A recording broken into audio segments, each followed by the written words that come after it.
Okay, we will start with the prayers. Om Vakratunda Mahakaya Suryakoti Samaprabha Nirvignam Kuru Me Deva Sarvakaryeshu Sarvada Om Shri Mahaganapataye Namaha Om Shri Gurubhyo Namaha Hari Om Sadashiva Samarambham Shankaracharya Madhyamam अस्मदाचार्यपर्यन्तां वन्दे गुरुपरम्पराम् अस्मद्गुरुभ्यो नमः श्रुतिस्मृतिपुराणानाम् आलयं करुणालयं नमामि भगवत्पादं शङ्करं लोकशङ्करं शङ्करं शङ्कराचार्यं केशवं बादरायणं सूत्रभाष्यकृतौ वन्दे भगवन्तौ पुनः पुनः ईश्वरो गुरुरात्मेति मूर्तिभेदविभागिने व्योमवद्व्याप्तदेहाय दक्षिणामूर्तये नमः श्रीमेधा दक्षिणामूर्तिस्वामिने नमः ॐ सहनाववतु सहनौ भुनक्तु सह वीर्यं करवावहै तेजस्विनावधीतमस्तु मा विद्विषावहै ओम शांति शांति शांति हरि ओम श्री गुरुभ्यो नमः हरि ओम Namaste to all of you, offering our humble pranams and invoking the blessings of Lord Medha Dakshinamurti, the entire Guru Parampara, my Gurus Swami Dayanand Saraswati ji, Swami Sadatmananda ji, Swami Paramarthananda ji, and all others who have taught me the subject of Vedanta. We invoke all their blessings and start the study of this Tattva Bodha text, which is an introductory text of Advaita Vedanta Siddhanta. And today is Vijayadashami day, a very auspicious day for beginning any study, a Vidyarambam day. So, my greetings to all of you on this occasion. And we make use of this auspicious occasion to start this study, and let us all pray to Goddess Saraswati, the goddess of knowledge and wisdom, to bless us to pursue this study successfully till completion. And with those prayers, we will briefly understand about Advaita Vedanta and also about this text Tattva Bodha. Some of you might have already been exposed to these ideas and these thoughts. Having said that, there may be some who may want some kind of an introduction. What is this Advaita Vedanta we are talking about, and what is this text? What is the role of this text in this subject of Advaita Vedanta? Vedanta starts with a statement which is a fact of every one of our life. All our experiences, if you look at it, is a mixed bag of happiness and sorrow or grief, whatever you may call it. They come and go. It's like a pendulum. Sometimes we are happy, sometimes we are grief stricken, or if not grief stricken, at least sorrowful rather, right? And while happiness is a welcome experience, we want to avoid this grief experiences or the sorrowful miseries of our life. But having said that, we find that there is no way we can avoid this grief. There is no way that we can continuously be happy. And of course, the most ideal situation is that all of us should be very happy, always, eternally happy. But that kind of a situation eludes us. So Vedanta starts with this kind of a basic understanding of what our life now is. And then Vedanta goes into an analysis. Analysis of what? It is, nobody will analyze why I am happy. The analysis is why I become unhappy. What is it that behind this emotions of unhappiness that I experience? So Vedanta analyzes those emotions or those experiences of unhappiness or misery or sorrow, whatever you may call. And Vedanta comes to a conclusion that this sorrow or this misery that you are experiencing is because of, is a result of your ignorance. Ignorance of what? Ignorance of your real self. You have a misconception about what you really are, says Vedanta. And since ignorance is to be removed, what can remove ignorance? Only knowledge can remove ignorance. So Vedanta says that the solution to do away with the grief or sorrow lies in getting the knowledge of the self. And the self is called Atma in Sanskrit. One of the meanings of Atma is self. Another meaning is the innermost content of anything is Atma. But here, let us take the meaning self means Atma means self. And this self knowledge is therefore called Atma Jnana. So Vedanta is all about giving us that Atma Jnana, the true, the knowledge of our true self. Having said that, we will all say, what is this new thing you are talking about? We all know what we are. We have a very fair idea about ourselves, isn't it? How can Vedanta assume that we are ignorant of ourselves? This is a question which will come. You go and tell somebody you don't know anything, you say, I know everything, right? So, like that, we also assume that we know ourselves fairly well. So, what is it that new thing that Vedanta is bringing into the picture? Suppose if I were to ask you, each one of you, who you are, you will be very easily able to tell me your name. You can give your self introduction, you will give your name, maybe your age, your job, what job you do, your qualifications, what all qualifications you have acquired, in fact, your height, your weight, and your complexion, your fair or dark. In fact, if you see these matrimonial IDs, right, in these sites, matrimonial sites, these are all the detail. The explain about the boy and the girl, these are all the details they give, right? Complexion, fair, and age. Then there are additional horoscope details. That also is a introduction you may give. I am my star is so and so and so. I belong to so and so gotra, and all those kind of this self introduction. Whether you are married, you are not married, whether if married, whether you have children, you don't have children. This self introduction, if I ask you, you will go on for a few minutes, right? And all these descriptions that you give me will be relating to a self which is perceivable, experienceable, most importantly, experienceable by others. Others can see us, others can experience us, they can transact with us. And this has been our identity right from birth. There is no doubt about it, right? From the time we were born and then the Namakaranam was done, a name was given to us. Right from that time, we are continuing to have this identity, right?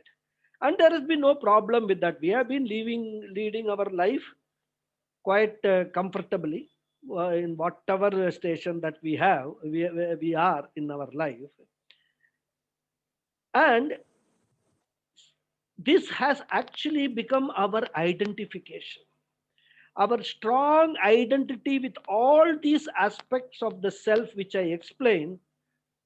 We have become sort of closely attached to it. That is why, suppose if your name is A and somebody calls you by the name B, you will not answer. But then that somebody tells you, hey, I am calling you. You say, well, you are calling B. My name is not B. My name is A. So you have this identity that you are A. You are not B. Right? And this is a close, very close way we identify ourselves with all these features that I talked about, rather. And this applies to all other identities also. So if somebody were to say you are fat, you will say, no, no, no, I'm not fat. I am just athletic body. Right? So, you know, we describe ourselves to others also in the form of these identities that we have. But what Vedanta says is, you are describing yourself in this manner because of your ignorance of your real self, what you really are. You don't know what you really are. So you are taking all these features and describing yourself. But you are not any of these. And this is the first shock Vedanta gives us. And even as we enter the subject, it tells us that what you think you are not that. So then we have a problem. Now, who am I is the question comes up in our mind. It says that it's a very valid question, who am I? Because you have an ignorance about yourself, your real self, your true self, and have also a misconceived notions about what you really are.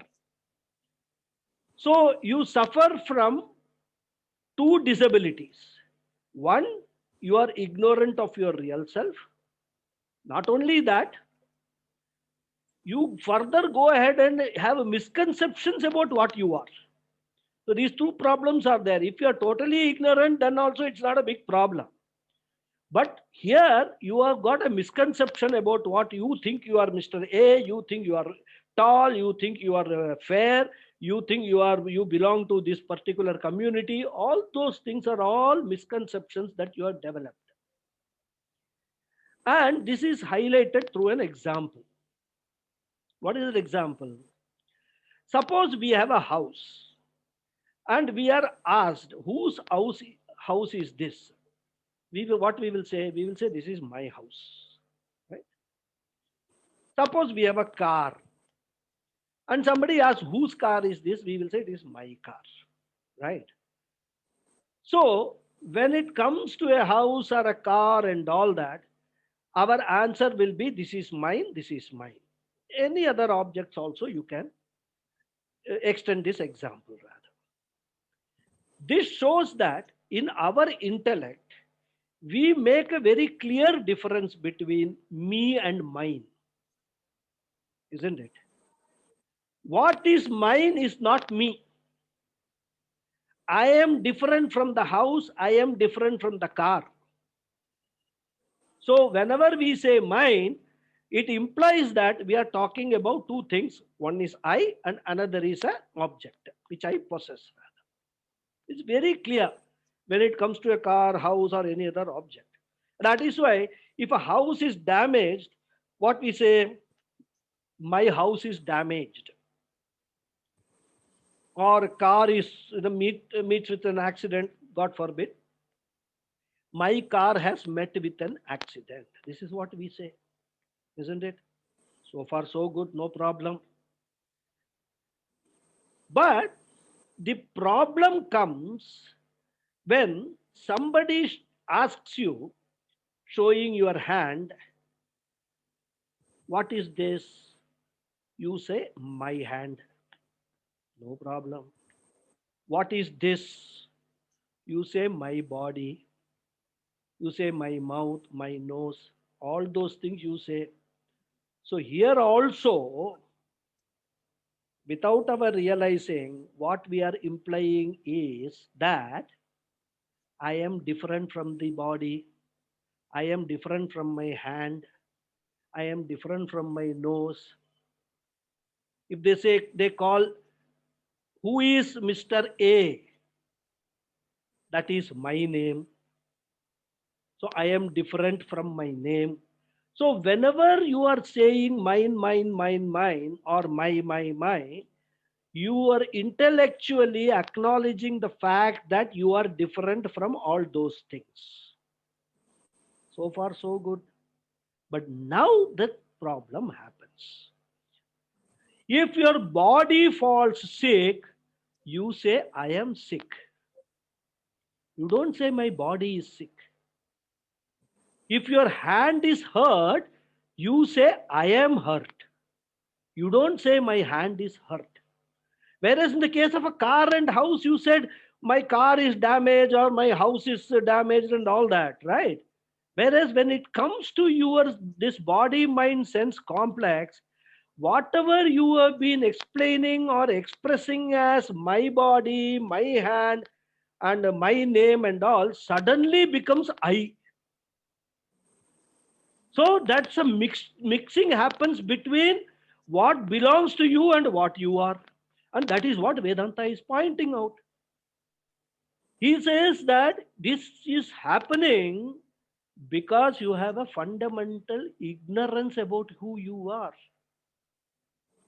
But since you want to know an answer to the question who you are, that intellectual curiosity is always there in you. Conveniently, you take this body, mind, sense complex to describe that is what you are. And you have understood this body, mind complex as you, body, mind, sense complex as yourself. And because of that, you are actually owning up all the problems that this body, mind, sense complex faces. And that is the root cause of all your misery, sorrow, grief in your life. Right? So, what it means is that this fact, this fact that I am different from my body mind complex is not known to us at all. We are ignorant of that particular fact. Right? So, this is the first shock Vedanta gives. All along what you have been thinking or what you have been taking yourself to be, you are not that. All these things belong to you, fine. Vedanta doesn't deny it, but you are not your body mind sense complex. This is the first point Vedanta makes, and this is the root cause for all your troubles in your life. And because of your self ignorance and your misconception, you have misunderstood all these identities to be yourself, and you have actually been ignoring your real identity, your true identity.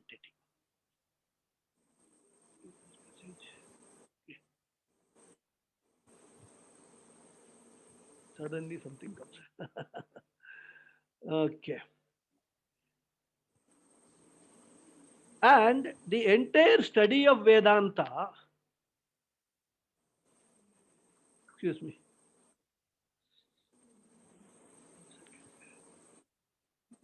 yeah. And this entire study of Vedanta is all about revealing your true identity. In fact, Vedanta holds a mirror in front of you for you to see beyond your body, mind, sense complex, beyond your names and possessions, beyond what all you have and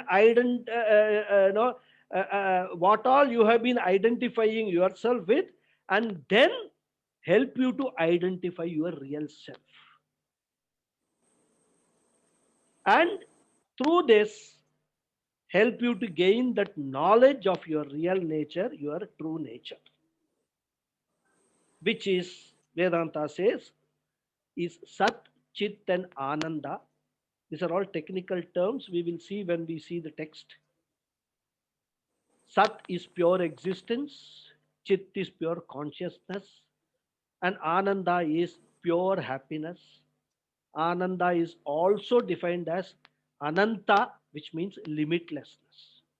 So Vedanta says, my dear, please understand that your real nature, what you are, is this Sat Chit Ananda. You are the nature of existence.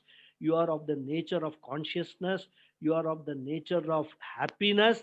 You are of the nature of limitlessness. This is what Vedanta says. Can we, take it on its face value? It is very difficult because all that we have been identifying ourselves as whatever I described is not from this birth alone. In all our past human births, this has been the way we have been identifying ourselves. At no point in time we either had the inclination or the time to go into all these aspects of why we are unhappy. Why is it that happiness comes and at the same time we also experience unhappiness? This question we never ask ourselves. Vedanta, without your asking, is giving the answer why you are unhappy, right? So Vedanta says that you actually have no form. This form that you are seeing is all form of your body mind sense complex. You have no name. You are Nitya Shuddha Buddha Mukta Atma. Nitya means eternal, Shuddha pure, Buddha wise, and Mukta a liberated soul. You are already that. And then you have been taking yourself because of your identification with this body mind complex. You have been taking yourself that I am born, I will die, I have a date of birth, I have a date of death, I am not eternal, I am limited both in time and space, I am a alpagnya hai, my knowledge is very very limited, and then I am bound by so many things that how can I call myself liberated at all? I am not at all free. This is what we have been taking. Vedanta says all this is wrong notions that you have got. You are actually this. Nitya Shuddha Buddha Mukta Atma you are. So this is the real nature of yourself, and that this knowledge is what Vedanta unfolds beautifully throughout all the scriptures. The scriptures here means when I talk about Vedanta, I am referring to mainly Upanishads and Bhagavad Gita, right? Even though Puranas and all have such messages, but they are all hidden into so many stories and all. And what happens is people who hear these Puranas and all, they get lost in those stories and they miss the message from the Puranas. So if a serious student wants to understand about all these things, best thing is to start with Bhagavad Gita and Upanishads, study them rather, understand from them. So this revelation that you are Nitya Shuddha Buddha Mukta Atma is a mind-boggling revelation. We never thought about ourselves as that. And our intellect, I can guarantee, will refuse to accept it in the beginning. It is like what is shown in some of the old Indian movies, I remember, There is a kingdom. There is a king and a prince is there. And then something happens and the prince gets lost or kidnapped or whatever happens. Then this prince, young prince, a small boy, 5 years, 4 years kind of thing, he gets, somehow to a nomadic tribe. So he grows up as a nomad, going from place to place and all that. He has actually acquired all the habits, all the name, everything of the nomadic, whatever was given to him by his this parents, nomadic parents rather. And then he grows up. Then one fine day, when he is doing something or playing or I don't know, when he is a young man, one wise man comes, sees this boy, and tells him, "Hey, you are the last prince. You should be the king of this kingdom." That fellow says, "What are you talking? I, lost prince? I have been with this nomadic tribe. We have been going through all these places and all. And what are you talking?" He says, "No, no, no, I know it. Because I was a courtier in your father's court. And I know I can identify you by some body mark which is there, maybe in the chest or somewhere." He says, "That is there. Show me your chest. If that body mark is there, you are the prince." He shows him that the body mark is there. He says, "You are the prince." So then, even though initially it is they don't believe it, then eventually they have a high respect for this old man, wise man. So they know that he will not tell wrong things. So they all believe, they take it. Okay, now what we should do? They say that go and regain your kingdom. You are the king of this country. So then, the story goes, and you can, I don't want to go 3 hours telling about the film story rather. But our situation is like that lost prince. Here, Vedanta comes as the wise man is telling you, "Hey, dear, you are the lost prince, you are the lost Atma, your ignorance have completely, covered what you really are. You are actually great. You are the best, most exalted thing that is there in this world." Do we ever take ourselves to be like that? But Vedanta tells you, even if it is false, it looks very nice to hear such things, isn't it? Anyhow, but it is not false because Vedanta is saying it, and Vedanta is what? Vedanta is part of Vedas, it's the last part of Vedas. And when the last part, Vedas will never tell anything false. Satya Vachanam, everything Vedas say is truth only. So we have to have pramana buddhi in the Vedas for us to say yes. That since Vedas are saying it, on the face of it, I will accept what Vedas are saying. So this is the first shock or the first thing which Vedas point out rather. But as if this is not enough, Vedanta further analyzes the nature of Ishvara or God and also the nature of this entire world, what we call Jagat, and concludes that the nature of that Ishvara or God is also Nitya Shuddha Buddha Mukta Ishvara Swarupa.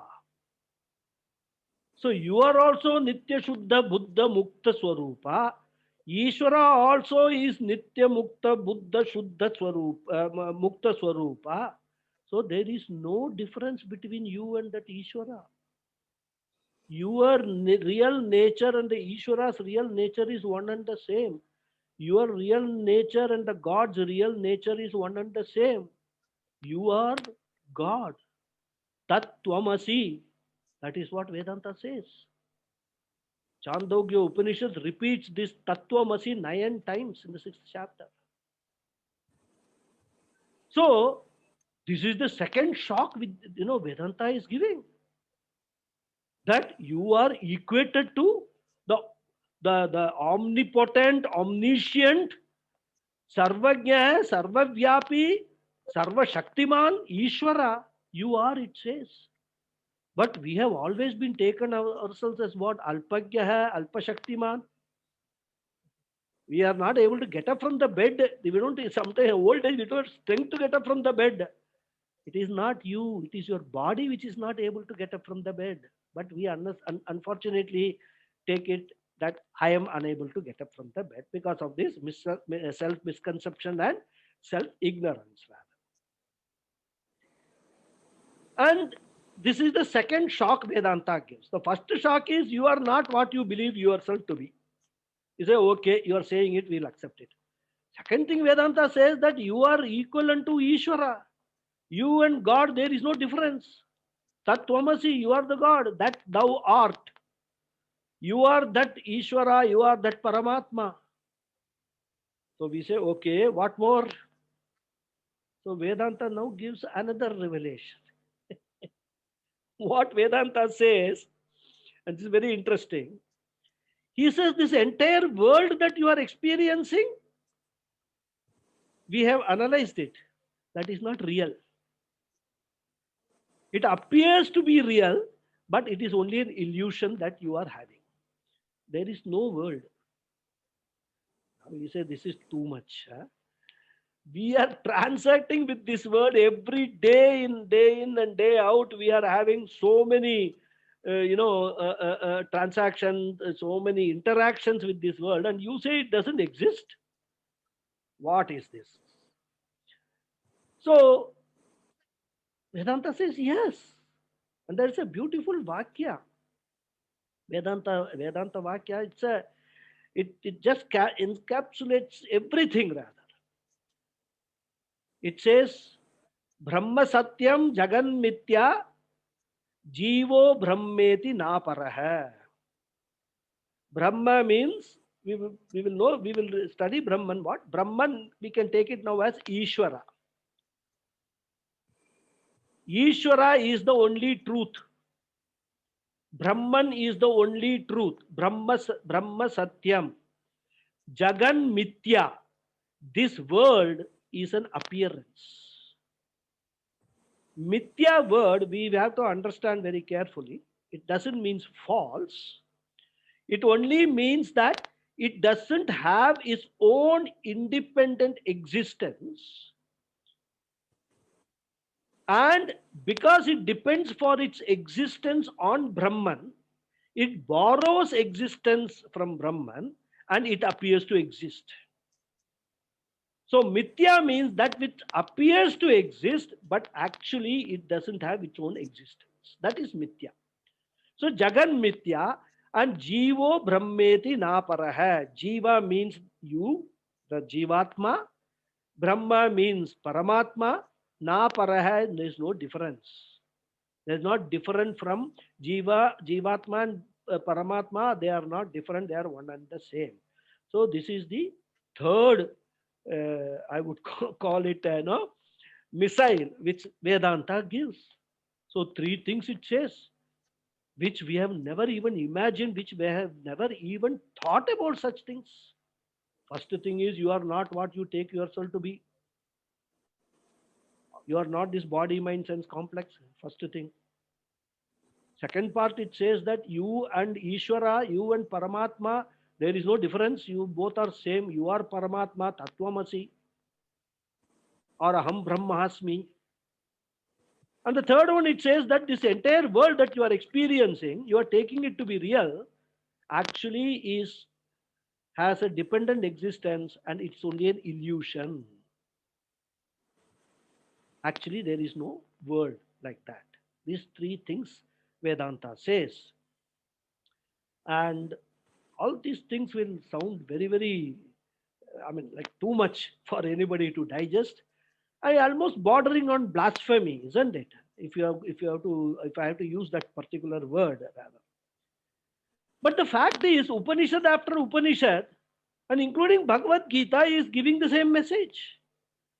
If one text is giving such a message, we can understand. But 108 Upanishads, each one is giving the same message. So there has got to be some truth in all these things. Right? So therefore, there will be a natural curiosity in the minds of some people who are more inclined to think in these terms. Who am I? Question, comes in their mind, they want to study this subject more and evaluate for themselves whether what is being said is.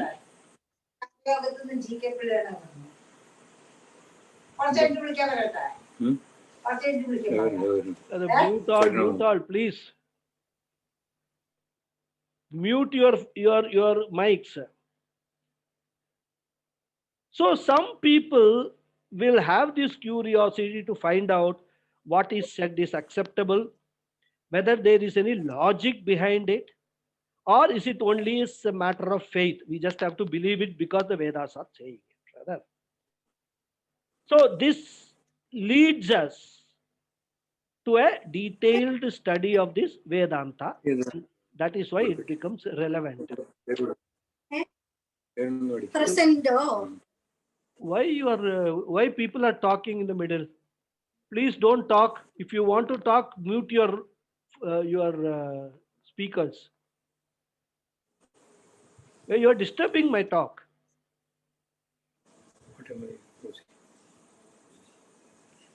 Still, I am muting everybody, and somebody is unmuting himself or herself.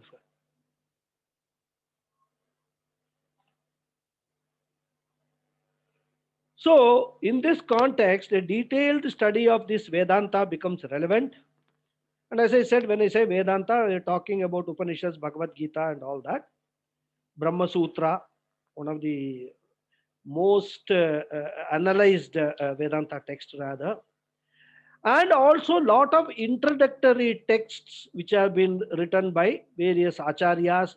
They have written advanced texts also rather. So many texts are there. Especially Adi Shankaracharya has written lot of texts. So it is not the knowledge of any object, but it is the knowledge of the subject, I. Right? And this is considered to be the highest knowledge one can acquire. Once one has acquired this most exalted knowledge, there is nothing more to be known. Right? And a person who knows this, who knows his self, is called a Atmavit. Vit means who knows. Atma means his true self. Right? A person who knows his true self is called a Atmavit. And Upanishad says, Shokam tarati Atmavit. A person who knows his self will swim across tarati. Shokam, the ocean of sorrows, grief, miseries, and all. So a person, so the Vedanta, it says that if you gain this knowledge of yourself, if you assimilate this knowledge of yourself, and after assimilation, if you always abide in this knowledge of your real self, you will be eternally, permanently happy. No misery, no sorrow, nothing will touch you. That is the secret Vedanta reveals for permanent happiness. So, this is the Atmavit is reference to a Jnani, right? And Tattva Bodha is an excellent text to start this study for acquiring this knowledge rather. And it is an introductory Vedantic text that is what is called a Prakarana Grantha, which is taught to beginners who are serious students of Vedanta rather. They are serious about acquiring this particular knowledge. So that is why normally Vedanta is taught only to people who really are serious. People who just curiosity want to attend a few classes and all that, the Acharyas will not be interested in teaching them. If you are serious, if you want to pursue this as your life's goal, the moksha purushartha of your life, then come to Vedanta is what Acharya says, right? And like any other knowledge, a student who seeks this knowledge also have to have certain basic qualifications, right?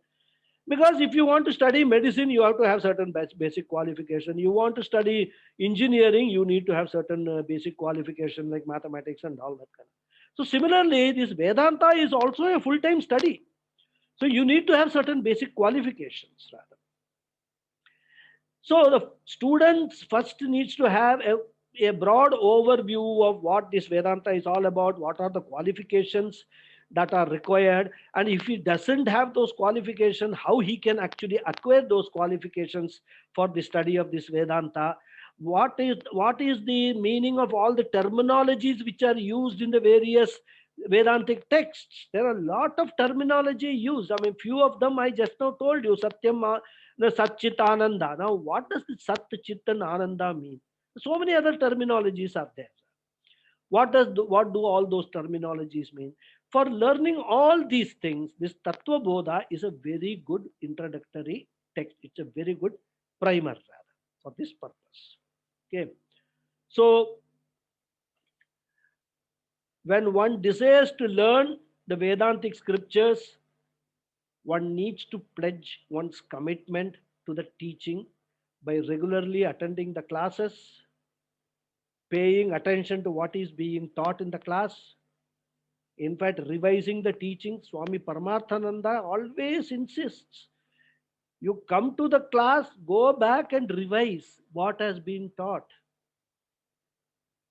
So, revise the teachings and following all other disciplines which the Acharya or a teacher may advise from time to time. And during the process of this learning, many doubts may occur in the mind, rather, which is very natural. They may arise in the mind, rather. But the teaching methodology requires that the doubts are not raised during the course of the teaching session, but they are raised and got clarified at the end of the session. So when the Acharya is teaching, the students are supposed to focus on the teaching, what is being told, and not allow their mind to wander around, ponder over the doubts. Just doubt may come, note it down in your notebook or piece of paper. Many times it may happen that by the time the session ends, your doubt may be clarified by the teacher himself. But if that doesn't happen, raise your doubts at the end of the session, and the teacher will be glad to either clarify on the same day, or he may need to refer to some other text for if the doubt is of a very exotic nature. He may need to refer to some text and then clarify it in the next class. So this is another aspect of this teaching methodology, this teaching discipline that we must all understand and we must follow rather. So this is all what I wanted to just tell you today as an introduction to this Vedanta. And from the next class onwards, I will get into the subject matter of Tattva Bodha. I may not straight away get into the text itself, which I have sent to all of you, because even to get into the text, some background information about our scriptures, about our culture is very much required. So maybe 1 or 2 sessions I will spend in trying to explain some of those aspects, after which we will get into the text and then go through word by word, understand its meanings, and then continue the study rather. Some of you may have asked me how many sessions it will take, how long this will go and all. See, I cannot give any prediction, but normally Tattva Bodha text can be completed. If I go very fast, I can complete it in 20 sessions, which means 20 weeks. But if I go in a pace which makes sense to everybody who is attending, then it may go to something like 25 to 30 sessions rather. But we will see. We need not have any pressure that when we are going to complete and all that. It's not like a school study that we are waiting for the final bell to ring to rush home, right? So let us enjoy this learning. Let us enjoy this because you're all joined voluntarily. So I hope that this will really enthuse you to learn more and more about Vedanta. and also Tattva Bodha. I taught this in Nana Nani where I stay, and then afterwards those students actually learned Kathopanishad also. So now they are learning Atma Bodha. So this actually is a very interesting, subject rather, because for all of us, the most interesting subject is what?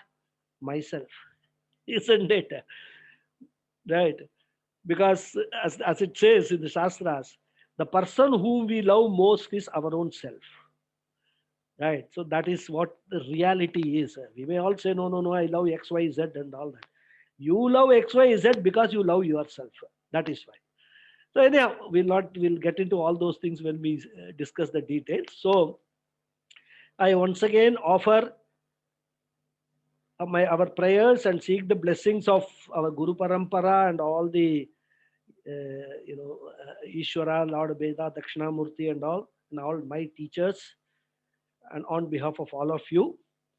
And then we will continue in the next class. That will be on Saturday, 31st October at the same time, 7 p.m. IST. I'll say the prayers, and then if there are any questions, I will take it. Om Purnamadav Purnamidam Purnat Purnamudachyate Purnasya Purnamadhaya Purnameva Vasishyate. Om Shanti Shanti Shanti. Harihi Om Shri Gurubhyo Namaha. Harihi Om. Thank you all. Are there any questions? You can Thank you, unmute yourself. Guruji. You can unmute and then ask. Can I say something, Raghuji? Yes, it's not questions. Mm-hmm. Yes, I unmuted. What I wanted to tell you, Raghuji, I mean, I was surprised. Now I put a name to the book that I already have. I have the entire transcript of Tattva Bodha with your commentary, transcription and pravachanam. And I just, yesterday, 2 days ago, I saw it was transcribed by Raghu Ganapathy. Yes, I said, did. Wow. Master In fact, himself is going to, I'm going to go. In fact, my foray into Vedanta started with when I was in Kuwait, right? When I was in Kuwait, yes. So there is one Swamini called Swamini Atma Prakashananda. I don't know whether you have heard. Yes, I've heard about it. Puja Swami. Yes, I heard about her. She's in UK, she's in London. So she was my acquaintance. And then when she came to know that I am interested in this particular subject matter, Vedanta, and then since I am in Kuwait, so she advised me to listen to Swami Paramarthananda's lectures, right? Those days, luckily for me, those lectures were available on internet, free download, right? These days, of course, a lot of copyright issues have come and all that, and so they're all vanished from the internet, rather. Having said that, then she also told me that you should do it systematically, start with Tattva Bodha. So like any, raw person, I started with Tattva Bodha. And what was happening was, as I was listening to them, then I suppose the 5th lecture is there. He makes a point. Then I will get a doubt, this point, something he had told earlier with reference to the same point. Then I had a difficulty to find out in which talk he had said that, first talk or second talk and all that. So then I thought that I should start taking notes, right? So that it is easier to refer to the notes. So once I started taking notes, then it occurred to me that when I am spending so much of time and effort, why not transcribe the whole talk? Because fortunately, in my younger days, I have learned typing. I can type at a very fast speed, right? So I can actually type as I listen. I can type rather. So I actually transcribed the whole thing. Then I transcribed Atma Bodha also rather. Right, 2 texts I did. Then I met Swami Paramarthanandaji when I in Chennai, sought his blessings. And luckily for me, Ishvara's Anugraha is there. In fact, I would say that all of you are here today attending this class is only because of Ishvara's Anugraha.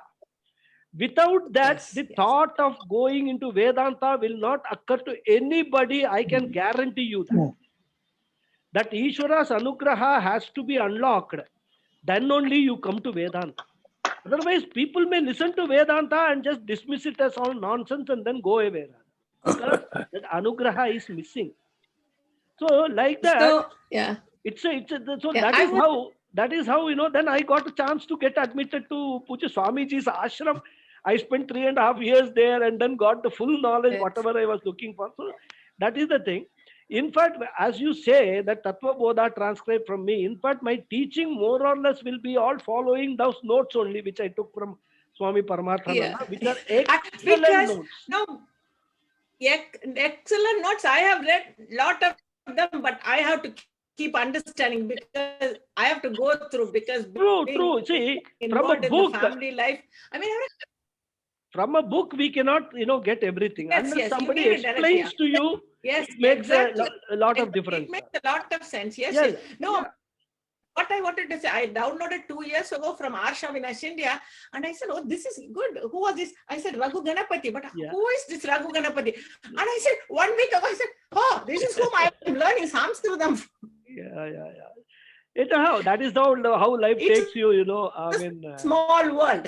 You come to know even the text. Well, It's kind of fantastic. And thank you so much, because this has been useful to many of it. Okay, that is my guru's ashirvadam to me, my guru's blessings to me, that I am able to share whatever little that I know with all of you, those people who are. I have listened to the transcript of Swami Paramathananda a long time ago, but you are going to, with your help, I can recollect and get more understanding. Let us so that might. Whatever best I can do, I will certainly do. Thank you so much. Excuse me, another coincidence too. You mentioned Nana Nani Guruji. So we also spent part of the year there in Nana Nani Phase 3. Okay. I am teaching few students in Nana Nani Phase. I live in Nana Nani Phase 4. In fact, live in the sense, not right now. I used to before the lockdown. So there are we spend most of the part of the year in Nana Nani Phase 3, Daliur. Yeah, I know. Yeah, I was in Phase 4. That is Vadavalli. Yeah, okay. So there are few students, nice, they were learning. I've taught them. They're still learning. Thank you very much. Dhanyawad. We'll pray for your health. All we'll do, pray for your health. Let us hope so. As long as the Ishvara's grace is there, it will go on. So don't worry. What we have to pray is for Ishvara, more and more grace of Ishvara. That's what we have to pray. Grace for all of, grace for you, mainly for you, because you are Acharya.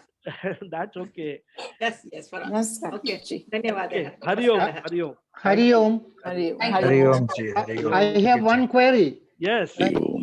Acharya, will you be posting your lectures in the YouTube? Yeah, I will be posting this in the YouTube. No, I'm asking this question mainly because in that case, I can fully concentrate on what you are talking. No, wait. Let me clarify. I will be posting it in the YouTube, but that will not be made public till the end of the course. Because I tell you why I want to do that. Because I want you to focus on the talk during the class, attend the class as much as possible, except for totally unavoidable circumstances. Yes. And if a student is not able to attend a particular class for any unavoidable circumstance, I will actually give the link of that to that particular student. He can actually view the missed class. But otherwise, if I make it public, my experience is many people think, okay, it is available in the YouTube. I can watch it anytime I want. So they will lose the interest in attending the classes regularly. So this has been my experience. Let us not take any decision now. I am recording all the classes, including this is being recorded. And if anybody requires it, I can always make it available. It's not a problem. If it is for the purposes of learning more or revising, I have no problem at all. But if it's a question of substituting for attendance in the class, then I will have to think about it. So we will take it as we go along. No problem. I mean, no, I asked this question so that when you are giving the lecture, I can fully concentrate on what you are talking instead of in between writing. So my concentration on the teaching, sometimes I may miss the point. Okay, we So can I then can then I will if more students want that, I can actually then share the link with every student, because I will be processing it in a day or two, and then I will be putting it on YouTube. But I had told in my instruction that it will be made available only at the end, for this reason only, rather. But if you That feel will be better, I think. I feel you give it which after one? class a day or two. Recording you can give it because you can refer. I told you before. Yeah, fine. I will do that then. Yeah. And I will send the link to all of you, as I do for Sanskrit Yeah. classes. Rather. Yeah. And then you can all watch it if you want again. Exactly. Correct. And before the next class, you can know what was told in the previous class. Yes. Exactly. Okay. I can add one more thing, that to ensure that we revise the class within a period. Say, for example, you keep that today's class for 1 week in the YouTube, and after 1 week you can take it, so that all of us will have to go through maximum in 1 week, and whatever we have to note down, we can repeat it from the video and then note down. Okay, that also is a good suggestion. We so will that, see that there is some sort of a focused study. Yeah, I know. See, the reason why my experience is, sometime back I started a class for basic Vedanta. Right. Okay. Now, initially there were about 17, 18 people who joined, and I started sending them this video recording to everybody. Then after some time, there will be 5 students, 6 students, because then everybody will ask, where is the video recording? They don't attend the class, but they want the video recording. So I felt that, this is not the way to learn Vedanta. If you are not interested, why you are asking for the video recording if you are not interested? And you don't give me advance notice also. And another request I want to make to you, if you are not able to attend class for any reason, just send me a message so that I know that you are not in the class, right? Okay. So that is a request I am making. Any Acharya will make. I am not very keen on taking attendance and all that kind of stuff. Yeah. But I would like to know that, there's a regularity in attending the class. That is a value addition that, I will look for myself. That so many people are, they are there and they are learning something. So that's the thing. But I can tell you one thing: this Tattva Bodha will be a totally mind-boggling revelation. The things it is going to reveal to you. In fact, it is fantastic. I mean, those who are like that, I think Padma Mami said that, isn't it? Regarding this downloading from Arsha Avinash. Yes. Yeah. So if you go through the text, Arsha Avinash, it's a fantastic text, this Tattva Bodha. Yes. And it is. Yeah, I have, Raghuji, I have this book in front of me. See? Yeah. This is the. In fact, I have released the second edition. Oh, really? I don't know which edition. Yeah, this no. Second, ago, so this was 2 years ago. It's an old edition. They got a lot of mistakes, because I did that work when I didn't know Sanskrit, when I didn't know much about Vedanta, right? But now I revised the whole thing, because lot of. So I will download the second edition. I will download. I have not. I am not putting it in Arsha Avinash any longer. Rather. Oh, you didn't? Okay. No, because that I am going to just keep it in the private circulation only. Anybody wants, I will give the PDF copy to them. I am not going to making it public and all that. Oh, I see. Because there are only 2 texts I have done, and then that's okay. I mean, because Swamiji also says that it has only one, place all these texts should be there. But, yes. I personally felt that it's not too much I am contributing. Let me contribute more by way of teaching rather than putting the work on Arsha in our site rather. Yes. This is good. Personal teaching is much more than reading a text. Yes, I agree with you. No, it is very important. Text anybody can read, but nobody will understand anything. Especially Vedanta. Understand? Yes, it's like Greek and Latin. Yes, you have to have a comment. You need to. That is. Yes. Thank you, Guruji. Right, Hari Om. Hari Om, we'll meet on next Saturday. Okay. Thank you. Hari Om ji. Thank you. Hari Om. Namaskaram. Namaskar. Thank you, Acharya. Thank you. Hari Om, Guruji. Hari Om. Thank you, Guruji. Thank you. Hari Om.